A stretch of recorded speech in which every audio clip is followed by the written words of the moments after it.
आपसे जानना चाहूँगी जैसे कि पुरुषों में जैसे महिलाओं में मेनोपॉज़ होता है, तो क्या ऐसा पुरुषों में भी मेनोपॉज़ देखा जाता है? हाँ, आजकल ये नया नोमेनक्लेचर आया है, मेल मेनोपॉज। एक्चुअली एक ज़माने में कहा जाता था मिड 40 ब्लूज मेल में होता है। तो 40 बरस 45 बरस की आयु के करीब जब फीमेल को भी उसी टाइम में मेनोपॉज होता है, मेल को भी बहुत से हार्मोनल चेंजेस शरीर में होते हैं और उस समय उनका कैरियर भी बड़ा ही एक संक्रांति काल से गुजरता है। बढ़िया से स्ट्रगल किया, एक किया और एक बढ़िया लेवल पर पहुंच जाते हैं वो कैरियर के, और वहाँ पर उनको लगता है कि आगे क्या। तो इस तरह और हार्मोनल चेंजेस भी बॉडी में होते हैं। तो इस पूरे पीरियड को अराउंड 45 ईयर्स के एज को हम लोग मेल मेनोपॉज भी कहते हैं। और मेल मेनोपॉज में क्या होता है, डिप्रेशन होता है, depressive mood, depression mood changes बहुत ज़्यादा होता है, इरिटेबिलिटी बहुत होती है, भविष्य के प्रति उनको काफ़ी घबराहट होती है, क्योंकि उस उम्र में पहुंचने के बाद बच्चे भी ऐसे उम्र में आ जाते हैं जो उनको कैरियर को सेटल उनको करना है। अपना तो कैरियर बहुत ही ज़्यादा फिक्स नहीं है, बच्चों को भी सेटल करना है। तो ये सारी चिंताएं होती हैं। ऊपर से वाइफ यदि सेम एज ग्रुप में है तो उनका मेनोपोजल प्री मेनोपोजल सिम्टम आने लगता है, और यदि मेनोपोज आ गया तो फिर menopausal and post menopausal symptom आता है, तो उससे भी मर्द को जूझना पड़ता है। तो उस पीरियड में मर्द के लिए हम लोग करते हैं भाई, मर्द के मेनोपोज का भी फेज है, बहुत से हार्मोन घटने लगते हैं, टेस्टोस्टेरोन का लेवल कभी कभी घटने लगता है, बीमारियां कई पकड़ने लगती हैं।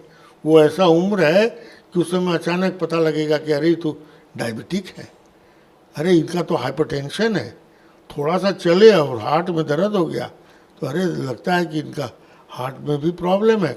तो वो एज बड़ा क्रिटिकल एज है जिसमें मानसिक और शारीरिक रूप से मनुष्य जो है बहुत विचलित उसका समय रहता है।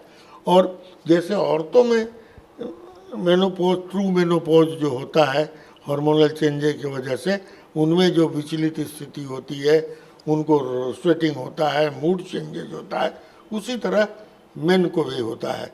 इसलिए इस पीरियड को हम लोग मेल मेनोपॉज कहते हैं। और इसमें बहुत ज़्यादा केयरफुल रहना चाहिए मेन को, क्योंकि सडनली बहुत ज़्यादा डिप्रेशन में जा सकते हैं और ठीक से इलाज नहीं कराया।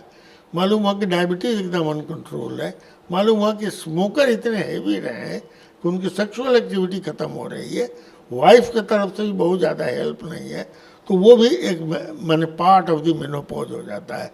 इसलिए अल्कोहल बहुत लेते हैं, वो भी, ओबेसिटी बहुत ज़्यादा है, एक्सरसाइज नहीं करते हैं, तो इस पीरियड में जाके जवानी में तो किसी तरह खींच लेते हैं, लेकिन जैसे ही 45-50 पहुँचते हैं तो ये सारे चीज़ चारों ओर से घेर लेते हैं, और ये सब मिलजुल करके एक नोमेनक्लेचर है कि मेन मेनोपॉज होता है। और सर इससे मतलब इसके लक्षण क्या कुछ होते हैं शुरुआती में अगर ऐसा किसी को समस्या होता है? मैंने बताया ना कि घबराहट होती है, भविष्य के प्रति चिंताएं होने लगती हैं, आदमी क्या कहते हैं, जो हमने कहा एपिसोड ऑफ डिप्रेशन वगैरह होने लगते हैं, और चिड़चिड़ा हो जाता है आदमी। जैसे औरतें चिड़चिड़ा हो जाती हैं वैसे वो आदमी चिड़चिड़ा हो जाता है, और फिर जिन कुछ जो बीमारियां उस समय उनको चारों ओर से घेरती हैं उनके सारे लक्षण आ जाते हैं उनके पास। तो ये सारी चीज़ें मिलके उनको, और कभी कभी देखिएगा कि इस उम्र में बहुत ज़्यादा लोग दारू पीने लगता है, बहुत ज़्यादा सिगरेट पीने लगता है, वो अपने अनिश्चितता का टाइम आ जाता है, मिड 40s ब्लूज उनको आने लगते हैं। तो वो चीज़ जब आवे तो समझना चाहिए उनको ये है, और ध्यान देना चाहिए। जिनकी पत्नी होशियार है तो अपना मेनोपॉज का तो ध्यान रखती है, अपने हस्बैंड का जब चेक करती है कि सब हो रहा है तो उसका ध्यान रखती है, तो दे गेट ओवर में दैट मैन है। 55-60 पहुँचते पहुँचते वो लाइन पकड़ देते हैं कि अब तो हमको रिटायर करना है, कोई बात नहीं है। लेकिन ये जो पीरियड 10 साल का है, बड़ा ही क्रिटिकल होता है।